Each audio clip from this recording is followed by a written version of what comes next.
തകർന്നടിഞ്ഞത് കനകസിംഹാസനമല്ല, അപ്രമാദിത്വത്തിന്റെ ആ കരിങ്കൽ കോട്ട് കൂടിയാണ്.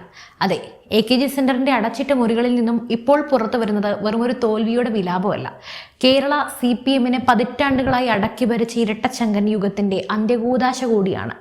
ഭരണം പോയതോടെ അതുവരെ നിശബ്ദരായിരുന്ന സിംഹങ്ങൾ കൂട്ടത്തോടെ കൂട്ടിൽ നിന്നും ഇറങ്ങിക്കഴിഞ്ഞു.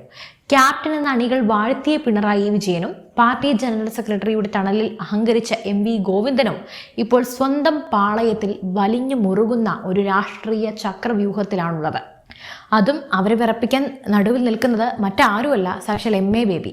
കണ്ണൂരിന്റെ കരുത്തരായ ജയരാജന്മാർ തൊട്ട് തലമുറ മാറ്റത്തിന് കൊടിയേന്തിയ യുവതുർക്കികൾ വരെ ഒരൊറ്റ കസേരയ്ക്ക് വേണ്ടി കല്ലെറിയുമ്പോൾ AKG സെന്ററിൽ അടുത്ത നിമിഷം എന്ത് സംഭവിക്കും?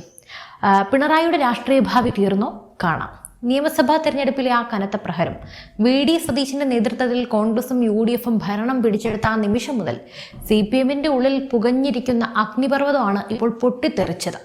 2 വട്ടം തുടർച്ചയായി ഭരണം കിട്ടിയപ്പോൾ പാർട്ടിയിൽ വളർന്ന അമിത ആത്മവിശ്വാസവും ജനങ്ങളിൽ നിന്നും അകന്ന അഹങ്കാരവുമാണ് അടിത്തറ തോണ്ടിയതെന്ന് താഴെത്തട്ടിലുള്ള അണികൾ പരസ്യമായി വിളിച്ചു കൂവി തുടങ്ങി.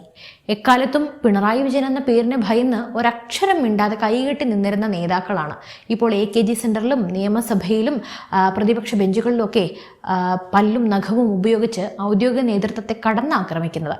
തോൽവിയുടെ യഥാർത്ഥ ഉത്തരവാദിത്വം മുഖ്യമന്ത്രിയായിരുന്ന പിണറായി വിജയനും പാർട്ടി സെക്രട്ടറിയായ MV ഗോവിന്ദനുമാണെന്ന് പാർട്ടിയിലെ തിരുത്തൽവാദികൾ അസന്നിഗ്ധമായി പ്രഖ്യാപിച്ചു കഴിഞ്ഞു. വരാനിരിക്കുന്ന കേന്ദ്ര കമ്മിറ്റി യോഗം ഈ 2 നേതാക്കളെയും തൂക്കിയെടുത്ത് വെളിയിലേക്ക് എറിയാൻ 100% ചാൻസ് ഉണ്ട്.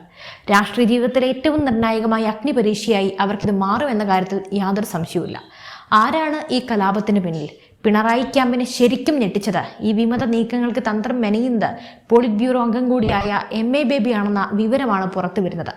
പാർട്ടിയിലെ സൗമ്യ മുഖമെന്നറിയപ്പെടുന്ന ബേബി പിണറായിയുടെ ഏകാധിപത്യ ശൈലിക്കെതിരെ ഒരു പുതുച്ചേരി സഖ്യം തന്നെ രൂപീകരിച്ചിരിക്കുകയാണ്. ഈ സഖ്യത്തിന്റെ മുൻനിരയിലുള്ളത് ജനകീയ മുഖങ്ങളായ P Rajeev, M Swaraj, KN Balagopal എന്നിവരാണ്. പദവികൾ നഷ്ടപ്പെട്ടാലും പാർട്ടിയെ രക്ഷിച്ചെടുക്കാൻ പുതിയൊരു പ്ലാനുമായാണ് ഈ യുവനേതാക്കൾ രംഗത്തിറങ്ങിയിരിക്കുന്നത്. എന്നാൽ പിണറായിയെയും ഗോവിന്ദനെയും ശരിക്കും ഭയപ്പെടുത്തുന്നത് ഈ യുവനിരയ്ക്ക് പിന്നിൽ അണിനിരക്കുന്ന കണ്ണൂരിലെ വമ്പൻ സ്രാവുകളെയാണ്. EP Jayarajan, P Jayarajan, PK Shrimati. Kannur രാഷ്ട്രീയത്തിൽ പിണറായി വിജയൻ എന്ന സൂര്യന് ചുറ്റും നിന്നിരുന്ന ഇവർ ഇപ്പോൾ ഈ പുതുച്ചേരി സഖ്യത്തിനൊപ്പമാണ്. കാരണം പാർട്ടി തകർന്നടിയുകയല്ലേ ഈ 2 വമ്പന്മാരും കാരണം. പാർട്ടിയിലെ അതിശക്തനായ സംഘടകർ പുത്തലത്ത് ദിനേശൻ കൂടി ഈ കൂട്ടുകെട്ടിനൊപ്പം ചേർന്നതോടെ ഔദ്യോഗിക പക്ഷത്തിന്റെ ഉറക്കം പൂർണ്ണമായും നഷ്ടപ്പെട്ടിരിക്കുകയാണ്.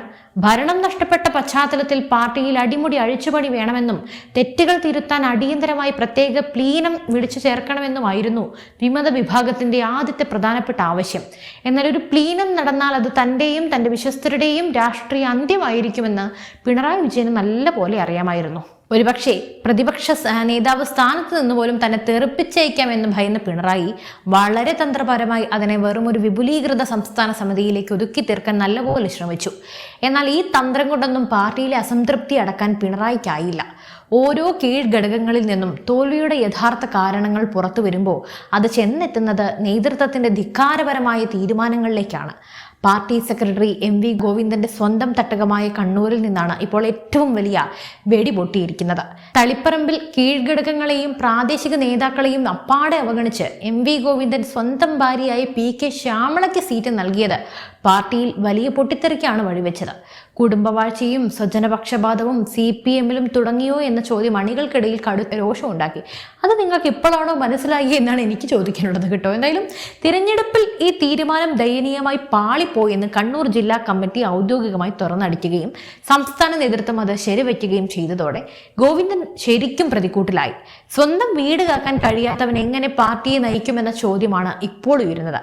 അതിന് തൊട്ടു പിന്നാലെയാണ് MV ഗോവിന്ദനെതിരായ ഉൾപാർട്ടി വിമർശനങ്ങൾക്ക് MA ബേബി നേരിട്ട് കുട പിടിച്ചു കൊടുത്തത്. അതിനിടയിലാണ് മലപ്പുറത്ത് നടന്ന EMS സെമിനാർ ഈ പോരാട്ടത്തിന്റെ പരസ്യവേദിയായി മാറിയതും. തിരഞ്ഞെടുപ്പ് തോൽവിയിൽ കേന്ദ്ര നേതൃത്വത്തിന്റെ കർശനമായ വിലയിരുത്തലുകൾ ജനറൽ സെക്രട്ടറി പരസ്യമായി തുറന്നു പറഞ്ഞപ്പോൾ വേദിയിലിരുന്ന പിണറായിയും ഗോവിന്ദനും അത് അപ്പാടെ തള്ളിക്കളയാനാണ് ശ്രമിച്ചത്. തങ്ങൾ വ്യക്തിപരമായ വീഴ്ചകളില്ലെന്നും ഭരണവിരുദ്ധ വികാരമല്ല, മറിച്ച് വെറും സംഘടനാപരമായ പ്രശ്നങ്ങൾ മാത്രമാണ് തോൽവിക്ക് കാരണമെന്നുമുള്ള ഇരുവരുടെയും ന്യായീകരണം പാർട്ടി അണികളെ കൂടുതൽ പ്രകോപിപ്പിച്ചു. നേതാക്കളുടെ ഈ ധാർഷ്ട്യമാണ് പാർട്ടിയെ ഈ അവസ്ഥയിൽ എത്തിച്ചതെന്ന വികാരം താഴെത്തട്ടിൽ വരെ ശക്തമാണ്. തെറ്റുകൾ തിരുത്താൻ തയ്യാറാകാത്ത നേതൃത്വത്തെ മാറ്റാതെ ഇനി മുന്നോട്ടു പോകാൻ കഴിയില്ലെന്ന നിലപാടിലാണ് കേന്ദ്ര നേതൃത്വവും ഇപ്പോഴുള്ളത്. എന്നാൽ ഇതിനേക്കാളും ഉപരി CPM ചരിത്രത്തെ ഞെട്ടിച്ചത് നിയമസഭയ്ക്കുള്ളിൽ നടന്ന ആ ദൃശ്യങ്ങളാണ്. ഭരണം നഷ്ടപ്പെട്ട് പ്രതിപക്ഷത്തിരിക്കുമ്പോഴും സഭയ്ക്കുള്ളിൽ പ്രതിപക്ഷ നേതാവായി പിണറായി വിജയനും മുൻ ധനമന്ത്രി KN ബാലഗോപാലും തമ്മിലുണ്ടായ തുറന്ന പോര് രാഷ്ട്രീയ കേരളം അവിശ്വാസത്തോടെയാണ് നോക്കി നിന്നത്. നമ്മൾ ഇതിനെക്കുറിച്ച് സംസാരിച്ചതാണ്. സഭയിൽ പിണറായി എടുത്ത നിലപാടുകളെ പോലും വെല്ലുവിളിച്ചുകൊണ്ട് ഇനിയൊരു വിട്ടുവീഴ്ചയ്ക്കും തങ്ങൾ തയ്യാറല്ലെന്ന് പുതുച്ചേരി സഭയ്ക്കുള്ളിൽ തെളിയിച്ചു കഴിഞ്ഞു. പിണറായി വിജയൻ എന്ന ഒരൊറ്റ നേതാവിന്റെ വെറും സ്തുതിപാഠകരായി ഇനി പാർട്ടിയിലെ യുവനേതാക്കൾ നിൽക്കില്ലെന്ന വ്യക്തമായ പ്രഖ്യാപനമാണ് ഇതിലൂടെ പുറത്തു വരുന്നത്. പാർട്ടിയിൽ ജനാധിപത്യം തിരിച്ചു കൊണ്ടുവരണമെന്ന ആവശ്യത്തിന് ഈ സഭാതർക്കം കൂടുതൽ കരുത്തു പകർന്നു. ഒരു കാലത്ത് പിണറായി വിജയൻ എന്ന പേര് കേട്ടാൽ വിറച്ചിരുന്ന AKG സെന്റർ ഇന്ന് ആ ക്യാപ്റ്റനെതിരെ തിരിഞ്ഞിരിക്കുന്നു. അപ്പൊ ആ പേര് കേൾക്കുമ്പോൾ അവിടെ കലി പിടിക്കുകയാണ്. തോൽവിയുടെ ഉത്തരവാദിത്തം മറ്റാരുടെയും തലയിൽ കെട്ടിവെച്ച് രക്ഷപ്പെടാൻ ഇനി പിണറായിക്കോ ഗോവിന്ദനോ കഴിയില്ല. വരാനിരിക്കുന്ന കേന്ദ്ര കമ്മിറ്റി യോഗത്തിൽ കേരളത്തിൽ നിന്നുള്ള തിരുത്തൽവാദികൾ ആഞ്ഞടിച്ചാൽ അത് കേരള CPMന്റെ ചരിത്രത്തിൽ തന്നെ ഏറ്റവും വലിയൊരു തലമുറ മാറ്റത്തിന് വഴിവെച്ചേക്കാം. പോരട്ടെ, മാറ്റങ്ങൾ വരട്ടെ എന്നാണ് എല്ലാവരും ആഗ്രഹിക്കുന്നതും പറയുന്നതും.